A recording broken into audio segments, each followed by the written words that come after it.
The 7 things you should be talking about today. Number 7. Former Alabama Crimson Tide head coach Nick Saban broke his long-standing political silence. Has he had a long-standing political silence? By endorsing Tuscaloosa Mayor Walt Maddox's re-election campaign, citing Maddox's exceptional leadership as pivotal to making Tuscaloosa the best college town he's ever experienced. Saban's endorsement is especially significant given his typical apolitical stance and underscores the deep community ties he has developed over the years in Alabama. Now, I know we keep playing up that he's apolitical and all these other things. That's true. Democrats for years have tried to talk about Nick Saban running for this or that, possibly challenging Tommy Tuberville. Not going to happen. Maddox was never in danger. Okay, Maddox is beloved in Tuscaloosa. He's going to be fine. This is a formality. Number 6. President Donald Trump signed an executive order declaring English the official language of the United States, effectively nullifying the 2000 Clinton-era rule that requires federal agencies to provide language assistance to non-English speakers. The order emphasizes that having a single nationally designated language is essential for national unity, consistent government operations, and enhanced civic engagement. It'll also leave it up to individual agencies on how to implement this. Congressman Robert Aderholt from the 4th Congressional District in Haleyville introduced the designation of English as the official language of the United States Act of 2025, which I think you guys can figure out what it's supposed to do. Make English the official language of the United States. So let's do that. Number 5.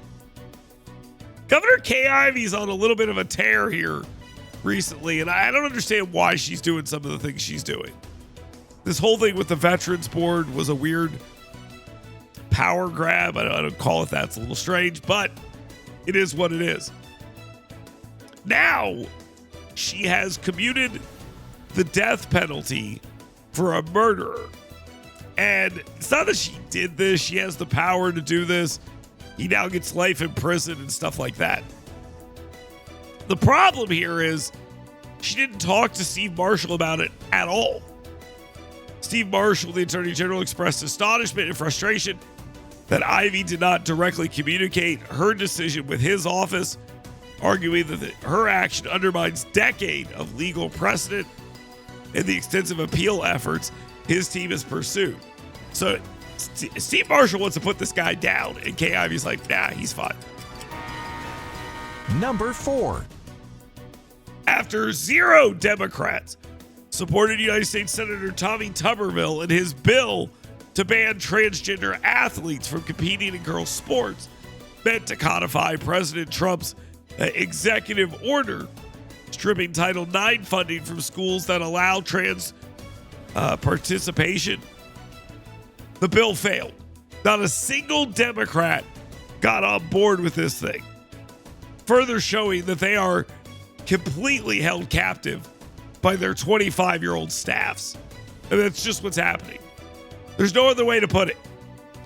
Senator Katie Britt, also of Alabama, expressed her disappointment and reiterated her commitment to protect student female athletes. Both lawmakers, along with Alabama Attorney General Steve Marshall, maintain that this legislation is essential to preserving fairness in women's sports. Number 3. President Donald Trump has announced, and now they've gone into effect, 25% tariff imports on Mexico and Canada, tariffs on China as well. There will be no delay anymore. He says it's time. Let's make this happen. And you know what? I'm actually for this. I don't like the idea of these tariffs, but other countries have tariffs on us, and we want them to stop. We want them to help with illegal immigration and fentanyl trafficking. We want this to stop. So they could stop this at any time, and instead they're just like, well, go ahead and do it. It's a game of chicken. And Donald Trump is still standing there waiting to see who's going to veer off first. I don't think it's going to be him. But here we go. Tariffs are in place. Number 2. President Donald Trump has ordered a pause on military aid to Ukraine following a highly charged Oval Office confrontation with Ukrainian President Vladimir Zelensky, during which Trump accused Zelensky of showing insufficient gratitude for the billions of dollars in U.S. assistance and warned that Ukraine must act swiftly towards peace. What a bastard, right? The guy's like, hey, if we're going to keep pumping money into this, we need to start working towards peace. And Zelensky goes out and says, the war is going to be going on for a very long time. And Trump says, well, we're out. We're out. We don't see any reason to continue this nonsense. We're out. Now, this could all be resolved as soon as Ukraine shows that it actually wants peace. But Democrats and European leaders are continuing to praise Zelensky, so why should he change his mind? And now time for the number 1 thing you should be talking about today. President Donald Trump's upcoming joint address to Congress is themed the renewal of the American dream. Now, this event this evening, this joint session to Congress, it could be a spectacle. Democrats apparently have been planning all sorts of theatrics, including bringing signs and noisemakers into the chamber. I hope they do. That'd be awesome. Maybe those Vuvuela things from the soccer games that go through the entire speech. That'd be amazing. Be amazing. But there is a big deal today. How they're going to react to this, what they're going to do, how they're going to handle this. The Congressional Black Caucus is going to wear black because they're sad, I guess. Other Democratic women are going to wear pink. I don't know. There's like some sort of message there, I think, as well. So we're all supposed to be very in awe of them. And we're going to talk about how powerful all of that is. I'll be wearing pajama pants and a Dale Jackson t-shirt. That's what I'll be wearing as I watch this. Maybe I should do a live stream of this and talk over the whole thing. Sounds like a great idea. Use my voice some more on this. Either way, Donald Trump is going to have to stand before the country and make the argument that what he is doing is having a positive economic impact. As of right now, the media is in full-on talk the economy down mode. He's got to make the argument that United States manufacturing and energy production is in a better place. He's got to talk about the border. And he's got to talk about all sorts of stuff. And he's going to have to make this message before the American people. He'll have a lot of people watching. He's going to have to lay out what he wants to do in Israel. He's going to lay out what he wants to do in Ukraine.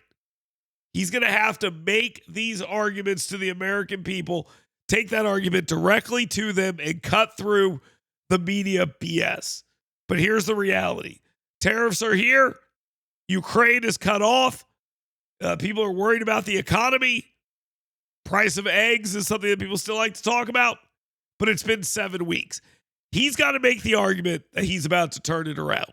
We'll see if he's able to do so. Again, it's going to be highly watched. People are going to be paying attention to this, and we'll talk about this tomorrow, obviously, on this program. So keep it locked right here. You can weigh in, get your questions in for 10 with him. Like a good question would be like, are you dying? Are you going to die? Why is your voice so terrible? That kind of stuff. And you can get that in right now. 205-545-9950. Talk or text and get that in. And here's a question for you. How do I fix my voice? I know there's no real answer, but I don't know. That's my question. You have an answer. I'm more than open to hearing it. Scotch? Is that the correct answer? Anyway, 205-545-9950. Keep it locked right here on the fastest hour of radio anywhere on your radio dial.